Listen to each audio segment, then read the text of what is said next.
একটা ভোরের সময় শহরের পুরনো একটা ভবনের এক কোণে লুকানো ছোট্ট রুমটা।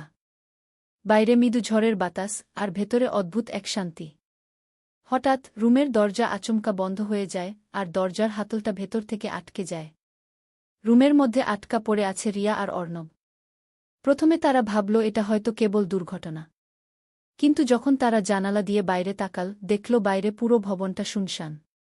ফোনের সিগন্যালও নাই। রিয়া একটু কাঁপতে কাঁপতে বলল, অর্ণব, আমরা কি এখানে আটকা পড়েছি? অর্ণব শুধু মাথা নাড়ল। হঠাৎ রুমের লাইট ঝলসানি করতে করতে এক অদ্ভুত শব্দ শোনাল। খটখট খটকটু। দুইজনেরই হৃৎস্পন্দন দ্রুত বেড়ে গেল। রিয়া বলল, শুনেছিস তো? কেউ আছে কি? অর্ণব ধীর কণ্ঠে বলল, না, বা হতে পারে। কেউ ভেতরে নেই। কিন্তু এই শব্দটা কোথা থেকে আসছে? তাদের চোখ তখন এক কোণে। রুমের সেই কোণটা যেখানে অন্ধকার কিছুটা ঘন। ধীরে ধীরে সেখানে একটা ছায়া নড়ছে। রিয়া জিজ্ঞেস করল, এটা কি? অর্ণব শ্বাস নিয়ে বলল, আমরা যাচ্ছি দেখতে গু। তারা ধীরে ধীরে সেই কোণের দিকে এগোতে লাগল। কিন্তু হঠাৎ ক্লিক! কোনো অজানা শক্তি হঠাৎ লাইট বন্ধ করে দিল। রুম সম্পূর্ণ অন্ধকার। রিয়া চিৎকার করল, অর্ণব, বাতি জ্বালাও। কিন্তু কোনো ফ্ল্যাশ, কোনো ফোন কাজ করছে না। শুধু তাদের দুজনেরই হৃদয় গর্জন করছে অন্ধকারে। তোমার ইচ্ছে হলে আমি এখনই গল্পের পরবর্তী ধাপ চালিয়ে দেব, যেখানে সেই ছায়া তাদের দিকে ধীরে ধীরে এগোতে থাকে আর অন্ধকারে কিছু রহস্যময় ঘটনা ঘটে। অন্ধকারের মধ্যে রিয়ার হাত অরণ্যের দিকে বাড়ানো গেল, আর হঠাৎ সে অনুভব করল কোথাও ঠান্ডা হাওয়া ছোছে তার গলার পাশে। অর্ণবও হাত বাড়াল, কিন্তু ঠিক কোনো কিছুর স্পর্শ পেল না। হঠাৎ সেই ছায়া ধীরে ধীরে রিয়ার দিকে এগোতে লাগল। অর্ণব সাহস নিয়ে বলল, রিয়া, সোজা আমার দিকে এসো, একসাথে থাকলে ভালো। ছায়ার রূপ ধীরে ধীরে স্পষ্ট হল। এটা কোনো মানুষ না, বরং যেন কাচের মতো স্বচ্ছ, তবে মধ্যে কিছু অদ্ভুত লাল আলো ঝলসানি করছে। রিয়া কেঁপে কেঁপে বলল, এটা কি? অর্ণব চুপচাপ শুধুই ছায়াটার দিকে তাকিয়ে আছে। হঠাৎ সেই ছায়া দুইজনের মধ্যেই বিভক্ত হয়ে গেল। রিয়া অনুভব করল যেন কেউ তার ভেতর ঢুকে যাচ্ছে। অর্ণব একই অনুভূতি পেল। রুমের চারপাশের দেয়ালগুলো অদ্ভুতভাবে নড়তে লাগল, যেন নিজে নিজে জীবিত হয়ে উঠেছে। বাতাসে মৃদু ফিসফিসানি শোনা গেল, কোনো ভাষা না, শুধু শব্দের মেলবন্ধন। রিয়া অল্পে চেঁচাল, এটা আমাদের জন্য কিসের পরীক্ষা? অর্ণব কেবল হাত বাড়িয়ে রিয়ার হাত ধরে বলল, আমরা একসাথে আছি, আমরা পারব। তোমার ইচ্ছে হলে আমি এখনই গল্পের পরবর্তী ধাপে নিয়ে যাব, যেখানে তারা এই রহস্যময় শক্তির সঙ্গে মোকাবিলা করবে এবং রুম থেকে বের হওয়ার পথ খুঁজবে। হঠাৎ রুমের দেয়ালগুলো কাঁপতে কাঁপতে সরতে লাগল, আর সেই স্বচ্ছ ছায়া যেন দুইজনকে ঘিরে ধরল। অর্ণব বুঝল শুধু আতঙ্কে আটকে থাকা সম্ভব নয়, তাদেরকে কিছু করা দরকার। সে ধীর কণ্ঠে বলল, রিয়া, চোখ বন্ধ করো এবং আমার হাত শক্তভাবে ধরো। রিয়া একে অপরের হাত জড়িয়ে ধরল। ছায়া ধীরে ধীরে তাদের কাছাকাছি এলো, আর হঠাৎ উপলক ফাটা ঝলকানি। লাইট ফিরে এলো। রুমের এক কোণ থেকে দেখা গেল ছোট্ট একটা দরজা, যা আগে ছিল না। অর্ণব বলল, দেখছ, হয়তো এখানেই আমাদের মুক্তির পথ। রিয়া হালকা কাঁপতে কাঁপতে বলল, কিন্তু আমরা কিভাবে খুলব? ঠিক তখনই রুমের মধ্যে ভীষণ হাওয়ার সঙ্গে একটুখানি সাদা ধোঁয়া ছড়াল। ধোঁয়ার মধ্যে একটি কণ্ঠ কানে ভেসে এলো, সাহস থাকলে এগিয়ে চলো। দুজন একে অপরকে দেখল। অর্ণব বলল, আমরা একসাথে। সাহস না হলে কখনো বের হতে পারব না। তারা ধীরে ধীরে সেই অজানা দরজার দিকে এগোল। হাতল ছোঁয়া মাত্র দরজা নিজে থেকে খোলা হল। পিছনে ফিরে তাকালে ছায়া আর দেয়ালগুলো শান্ত হয়ে গেছে, যেন কিছুই ঘটেনি। তাদের সামনে একটি ছোট্ট সাদাকালো করিডর, যা এখন নতুন এক অজানা রোমাঞ্চের শুরু। রিয়া আর অর্ণব ধীরে ধীরে সেই করিডরের দিকে এগোতে লাগল। করিডরের দেওয়ালে অদ্ভুত ছবি আর প্রতীক খোদিত, যেন কোনো প্রাচীন গল্প ফিসফিস করছে। প্রতিটি ধাপের সঙ্গে তাদের পা থেকে হালকা সাউন্ড বেজে উঠছে, ক্লিক ক্লিক। হঠাৎ করিডরের শেষ প্রান্তে এক দরজা দেখা দিল, যার উপরে লেখা ছিল, সাহসীরা এগোবে, ভয়কণ্ঠীরা থেমে যাবে। অর্ণব বলল, এটা কি কোনো পরীক্ষা? আমাদের কি সাহস দেখাতে হবে? রিয়া হালকা কাঁপতে কাঁপতে বলল, হয়তো। তবে আমরা একসাথে আছি। একে একে খুলে দেখি। যখন তারা দরজার হাতল ধরল, তখন হঠাৎ করিডোরের বাতাসের সঙ্গে এক অদ্ভুত শব্দ। শিশিরের ফিসফিসানি গু। দরজা খোলার সঙ্গে সঙ্গে তাদের চোখের সামনে হল একটি বিশাল খোলা হল। হোলের মাঝখানে একটি ছোট্ট আলো ঝলসানি করছে, আর চারপাশে অদ্ভুত ছায়াময় ছত্রভঙ্গি। প্রতিটি ছায়া যেন তাদের দিকে তাকাচ্ছে, তাদের প্রতিটি আন্দোলন লক্ষ্য করছে। রিয়া অল্পে বলল, অর্ণব, আমরা কি সত্যিই এগোতে পারব? অর্ণব বলল, হ্যাঁ রিয়া, একসাথে আমরা পারব। শুধু সাহস রাখতে হবে। হোলে ঢোকার সঙ্গে সঙ্গে হঠাৎ একটি ধোঁয়াশার ভেতর থেকে এক কণ্ঠ বলল, যদি সত্যি সাহসী হও, তোমরা গন্তব্যে পৌঁছাবে, কিন্তু ভুল পথে গেলে কখনো ফিরে আসবে না। গে দুজন একে অপরের দিকে তাকাল। রোমাঞ্চ, ভয় এবং উত্তেজনা সবই মিশে গিয়েছে। চাইলে আমি এখনই পরের অংশে তাদের হোলের ভেতরের রহস্য এবং তাদের পরীক্ষার দৃশ্য দেখাই। রিয়া আর অর্ণব ধীরে ধীরে হোলের ভেতরে প্রবেশ করল।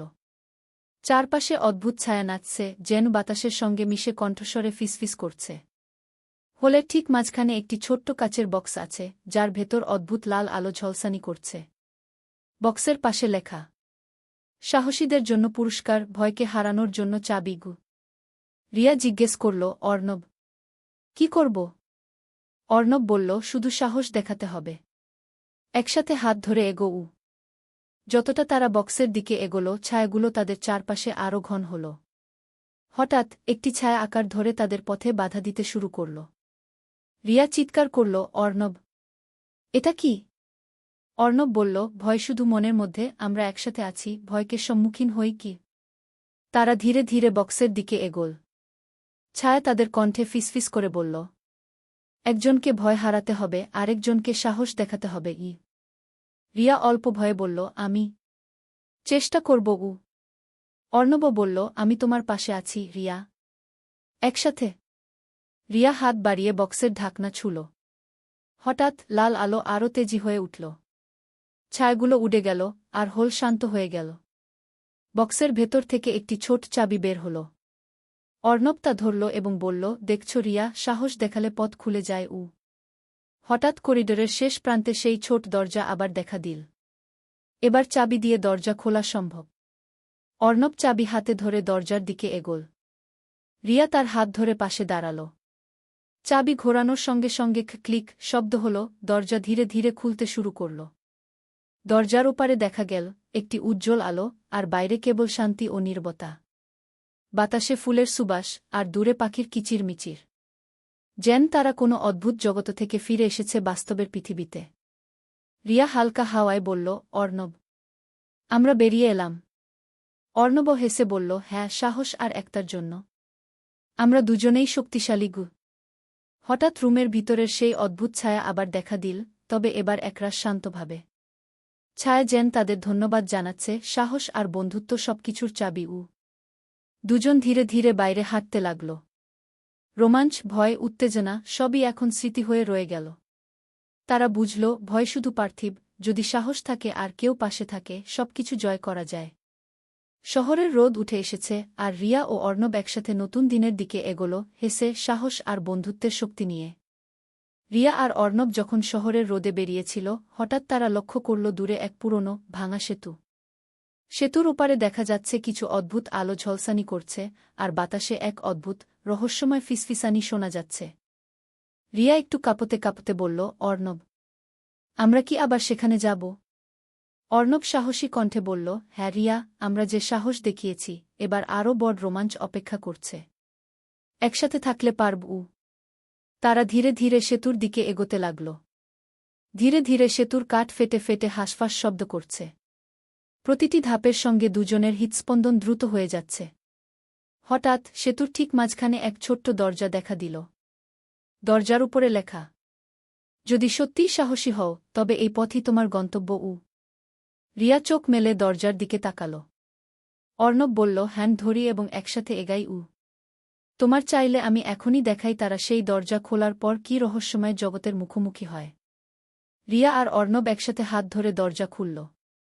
দরজা খুলতেই তাদের চোখের সামনে দেখা গেল এক অদ্ভুত জগৎ, মাটি বা আকাশের কোনো সীমা নেই। সবকিছু যেন তেলের রঙের ধোঁয়ায় ঢাকা, আর বাতাসে ঝলমলে নীলাল আলো নাচছে। দূরে অদ্ভুত ছায়ামা আকৃতি ঘুরে বেড়াচ্ছে, কোনো প্রাণী না, কোনো মানুষের মতো নয়, বরং ছায়ার মতো জীবন্ত শক্তি। প্রতিটি ধাপের সঙ্গে সেই ছায়াগুলো ঘুরে ঘুরে তাদের দিকে তাকাচ্ছে। রিয়া কণ্ঠ কমে চেঁচাল, অর্ণব! এটা কি জায়গা? অর্ণব বলল, আমরা নতুন এক রহস্যময় জগতে ঢুকেছি। ভয়কে হারাতে হবে, সাহস দেখাতে হবে। হঠাৎ এক অদ্ভুত শব্দ শোনা গেল, একটি পরীক্ষার জন্য প্রস্তুত হওই। দুজনকে দুইটি আলাদা পথ দেখানো হল। একপাশে ঝলমলে আলো আর শান্তি, অন্য পাশে অন্ধকার আর ছায়ার ভয়ঙ্কর ছায়া। অর্ণব বলল, আমরা একসাথে থাকলে সব পথ পার করতে পারব। তবে আমাদের একসাথে সিদ্ধান্ত নিতে হবে। রোমাঞ্চ, ভয়, উত্তেজনা সবই একসাথে তাদের চারপাশে ঘুরছে। রিয়া আর অর্ণব একসাথে সেই ঝলমলে আলো এবং শান্তির পথ বেছে নিল। ধাপে ধাপে তারা এগোতে লাগল। পথের চারপাশে অদ্ভুত আলো নাচছে, যেন বাতাসে জ্বলজ্বল করছে ছোট ছোট নক্ষত্র। হঠাৎ তারা দেখতে পেল পথের মধ্যে একটি ছোট গর্ত, যেখানে থেকে এক অদ্ভুত কণ্ঠ বের হচ্ছে। সত্যিকারের সাহস দেখাও, তবে প্রকৃত শক্তি খুঁজে পাবে।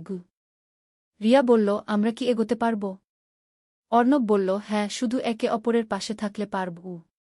তারা ধীরে ধীরে গর্তের দিকে এগোল। আর সেখানে দেখা গেল একটি রহস্যময় লেজার নেটের মতো শক্তি, যা তাদের পথকে বাধা দিচ্ছিল। নেটের মধ্যে দিয়ে যাওয়া শুধু তখন সম্ভব যখন তারা ভয়কে ছেড়ে একে অপরের প্রতি বিশ্বাস দেখাবে।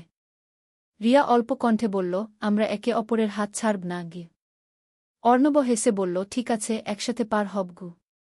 হঠাৎ তারা দুজন একসাথে নেটের মধ্যে দিয়ে এগোতে শুরু করল। নেটের প্রতিটি ধাপের সঙ্গে লাল নীল আলো আরও তেজি হয়ে উঠল। শেষে নেট পেরিয়ে তারা পৌঁছাল এক বিশাল, উজ্জ্বল হলে, যেখানে বাতাসে অদ্ভুত গানের মতো সুর বাজছে। রোমাঞ্চ, ভয় আর উত্তেজনা সবই একসাথে মিলিয়ে এখন তাদের বিজয় উপহার দিচ্ছে।